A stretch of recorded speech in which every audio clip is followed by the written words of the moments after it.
कमळी या मालिकेच्या आजच्या भागाचा रिव्ह्यू आपण ऐकत आहोत प्रेक्षकांनो. आणि कमळी या मालिकेचे लेटेस्ट अपडेट्स आणि त्याचबरोबर छान छान रिव्ह्यू तुम्हाला ऐकायचे असतील, जाणून घ्यायचे असतील तर नक्की चॅनलला लगेच सबस्क्राईब करा, जेणेकरून तुम्हाला लेटेस्ट मालिकाचे अपडेट्स तुम्हाला पाहायला ऐकायला मिळतील आपल्या चॅनलवरती. त्यामुळे लगेच चॅनलला सबस्क्राईब करा. त्याचसोबत कमळीसोबत तुम्हाला आणखी कुठली सिरियल पाहायला आवडेल हे सुद्धा कमेंट बॉक्समध्ये कमेंट करून नक्की सांगू शकता. त्याचा सुद्धा रिव्ह्यू देण्याचा मी तुम्हाला प्रयत्न करेल. तर होतं काय, आता नयनताराने ऋषीच्या मांडीवरती कमळीला झोपलेलं पाहिलेलं असतं. त्यामुळे तिची खूप जास्त चिडचिड होत असते. आणि इकडे ऋषीने 2 हातावरती उचलूनच कमळीला हॉस्टेलवरती आणलेलं असतं. हॉस्टेलवर आणल्यावर सगळ्या मुली हे सगळा सीन पाहत असतात. एवढा तर ऋषी हँडसम आहे. आणि त्याचसोबत आज कमळीने अशी काय जादू केली की ऋषी सरांनी तिला हातावरच उचलून आणलेला आहे. इकडे मात्र अनिकाची चिडचिड होत असते. तिच्या खोलीमध्ये गेल्यावर ती खूप वस्तूंची तोडफोड करत असते. हे सगळं असं कसं होऊ शकतं. त्याचसोबत ती कमळी रात्रभर ऋषीसोबत होती, त्या मॉलमध्ये होती. आणि त्याचसोबत मी स्वतःला संपवणार आहे म्हणूनच अनिका इथे हे करत असते. तेवढ्यातच कामिनीने आता अनिकावर हात उचललेला असतो. आणि हात उचलल्यावर कामिनीला खूप मोठा धक्का बसतो की मी माझ्या नातीवर, एवढ्या लाडक्या नातीवर असं कसं करू शकते. म्हणून ती लगेचच सॉरी म्हणत असते आणि तिला मिठीत घेते. तेव्हाच हात जोडत असते. सॉरी बेटा, सॉरी अनु बेटी, मी तुझ्यावरती असं कसं करू शकते. मला माफ कर ग, मला माफ कर. पण तू अशी का करतेस. हे बघ, तू आमच्यासाठी किती इम्पॉर्टंट आहेस हे तुला माहिती नाही का. आणि तू असं स्वतःच्या जीवाचं काहीतरी बरं वाईट करायला लागलेली आहेस, तर मग आम्ही काय करायचं. त्यावरच आता अनिका म्हणत असते, पण आजी मी काय करू. ऋषीवर माझं किती प्रेम आहे हे तुला माहिती आणि त्यालासुद्धा माहिती, तरीसुद्धा तो माझ्यासोबत असा वागत आहे. रात्रभर त्या कमळीसोबत तिथे तो मॉलमध्ये होता. इकडे मी किती काळजीत होते, त्याने साधं माझ्याकडे ढुंकून सुद्धा पाहिलं नाही. त्यावर कामिनी म्हणत असते, हे बघ, कामिनीचा घाव म्हणजेच वर्मावर डाव. तू काळजी करू नकोस, काय करायचं आणि काय नाही वाहून घेईन. आता इकडे कमळीला ऋषी घेऊन येत असतो. तेवढ्यातच निंगीने व्यवस्थित अंथरूण घातलेलं असतं. सगळ्या मुली खिडकीतून पाहत असतात आणि त्या मुली म्हणत असतात, बापरे, कमळीने खरंच नाटकीचं काम केलेलं आहे की काय. बघ ना, कसल्या हँडसम ऋषी सरांनी तिला दोन्ही हातावर उचलून आणलेलं आहे. म्हणजे मला असं वाटतंय की आपण सुद्धा नाटक करावं, जेणेकरून ऋषी सर आपल्याला सुद्धा दोन्ही हातावरती असं उचलून घेऊन येतील. त्यावरच आता ऋषी त्यांना म्हणत असतो, काय चाललंय इथं, काही कसला नाटकाचा प्रयोग आहे का. त्यावर तो निंगीला म्हणत असतो, निंगी, काही जरी लागलं तरी सुद्धा मला कॉल कर, मी तिला डॉक्टरकडे घेऊन आलेलो आहे. आणि बाकी काही नाही काळजी करण्यासारखं, फक्त तिला एसीच्या थंडाव्यामुळे तिला थोडीशी इथे ताप भरलेला आहे, त्यामुळे काळजी कर. आणि त्याचसोबत सगळ्यात महत्त्वाचं, तिला म्हणावं आज फक्त आराम कर, कॉलेजला येण्याचं काहीच गरज नाही आहे. आणि तेव्हाच इकडे ह्या मुली सगळ्या काही बोलत असतात. आता ह्या मुली एवढं बोलत असतात त्यामुळे निंगीला राग येतो. आणि निंगी म्हणत असते, अगं ये बयांनो, जरा गप्प बसा की, किती बडबड करताय तुम्ही. इथे एकतर कमळीची तब्येत ठीक नाही आहे आणि तुम्ही एवढी बडबड करत आहात. तर इकडे आता हळूहळू कमळीला जाग यायला लागलेली असते, कारण डॉक्टरांनी तिला मेडिसिन वगैरे दिलेले असतात. आणि त्याचबरोबर आता कमळी थोडीशी बरीसुद्धा झालेली असते. आता जेव्हाच कमळीला इथे जाग येते आणि हातामध्ये हात ती निंगीचा घेत असते. इकडे दुसऱ्या बाजूला नायशा खोलीमध्ये असते. आणि नायशा खोलीमध्ये असताना आता ती ऋषीबरोबर बोलत असते. ती म्हणत असते, हे तू काल रात्री कमळीबरोबर होतास ना, मग तू तिथे काय काय केलंस. त्यावरच आता इथे राधिका येते आणि म्हणत असते, काय काय तुला किती अभ्यास आहे आणि तो एवढा अभ्यास होमवर्क कोण करणार आहे. त्यावरच आता इथे नायशा म्हणत असते, हो, लहान मुलांनी सगळं काही करायचं असतं. होमवर्क त्यांनीच करायचा, अभ्यास त्यांनीच करायचा, स्टडी त्यांनीच करायचं, दूध त्यांनीच प्यायचं, सगळं त्यांनीच करायचं, वेळेवर त्यांनीच झोपायचं. मग मोठ्यांनी काय करायचं. आता इकडे मात्र ऋषी म्हणत असतो, हो, हे तर अगदीच करेक्ट आहे, बरोबर आहे, त्याच्यात काही हेच नाही आहे. पण आता मात्र तिला राधिकाने पाठवून दिलेलं असतं. तेवढ्यातच राधिका आता ऋषीला चिडवण्याचं काम करत असते. ती म्हणत असते, हे सगळं काही ठीक आहे, नायशा बोलली त्यासुद्धा गोष्टी मला पटल्यात, पण तुझं काय, तू काय करत होतास एवढा वेळ मॉलमध्ये, आणि काय रे तुमच्या दोघांमध्ये काय घडलेलं आहे. त्यावरच आता इथे तो म्हणत असतो, वहिनी तू सुद्धा चालू झालीस का ग, काहीही काय ग उगाचच.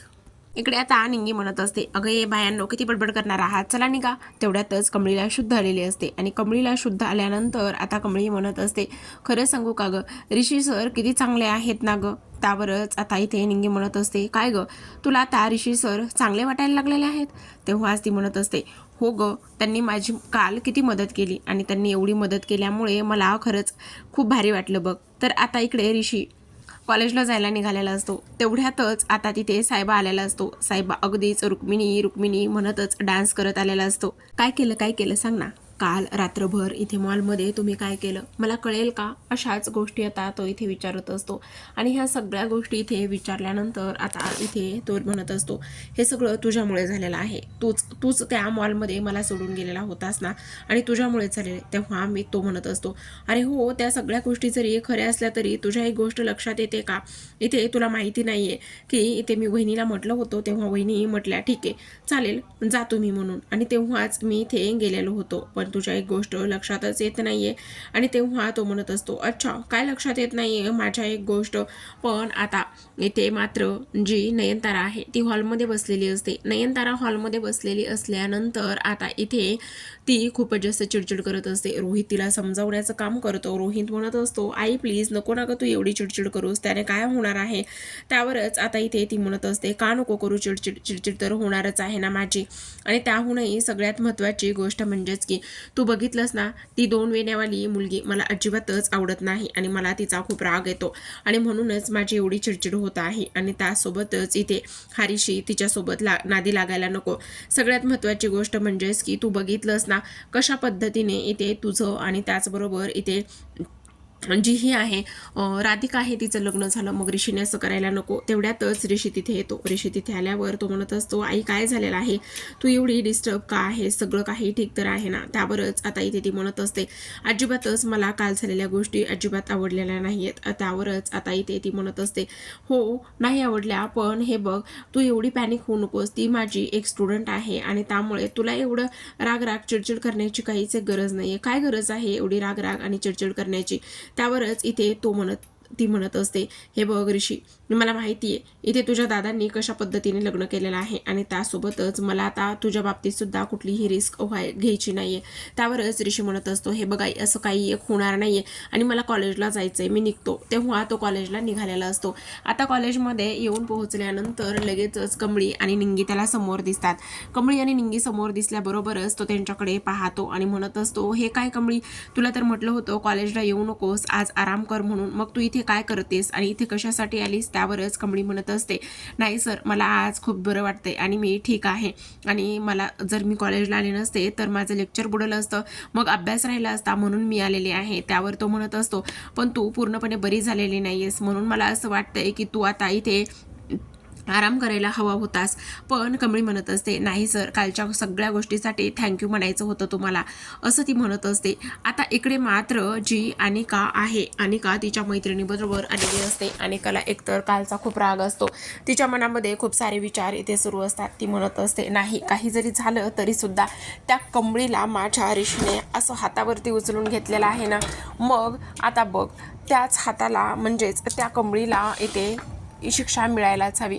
त्यावरच तिच्या मैत्रिणी म्हणत असतात, नेमकं तू काय करणार आहेस आणि असं का बरं बोलत आहेस?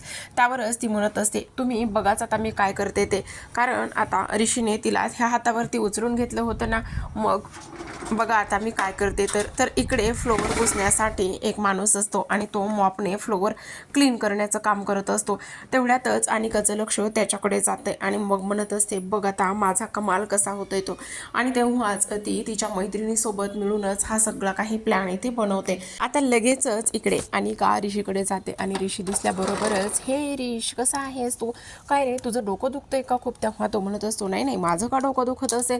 पण ऋषी तुला एक गोष्ट सांगू, काल तू एवढा मॉलमध्ये होतास रात्रभर, मला अजिबात घरी करमलं नाही आणि त्यामुळे तू रात्रभर मॉलमध्ये असल्या कारणाने मी रात्रभर झोपली नाही आहे, त्यामुळे माझं तर खूप डोकं दुखतंय बघ. आणि तुला माहिती ना, मी जर नाही झोपले तर माझं किती डोकं दुखत असतं हे सगळं दुरूनच कमळी पाहत असते.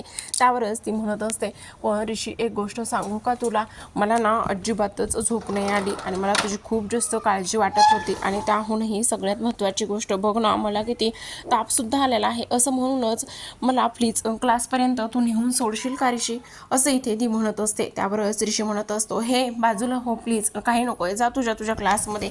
पण तेवढ्यातच ती म्हणते, मला चक्कर येते आणि चक्कर आल्यानंतर लगेचच खाली कोसळल्यावर इथे ऋषी तिकडे जातो. तर तेवढ्यातच आता इथे अनिकाच्या मैत्रिणी ते बादलीतलं पाणी जे असतं ते ओतून देतात. तर इकडे कमळी ऋषीचा हात पकडत असते आणि लगेचच खाली जमिनीवर कोसळते. ऋषी म्हणत असतो, अरे ही तर खरंच पडली, म्हणजे ही नाटक करत नव्हती. तर प्रेक्षकांनो तुम्हाला काय वाटतं, आता कशा पद्धतीने हे अनिकाने केलेलं नाटक सगळ्यांसमोर येईल आणि त्याचसोबत सगळ्यात महत्त्वाचं म्हणजेच की कमळी आणि निंगी त्या पडलेल्या पाण्यावरून घसरून पाय घसरून पडतील का, हे पाहणं खूपच इंटरेस्टिंग आणि रंजक असणार आहे.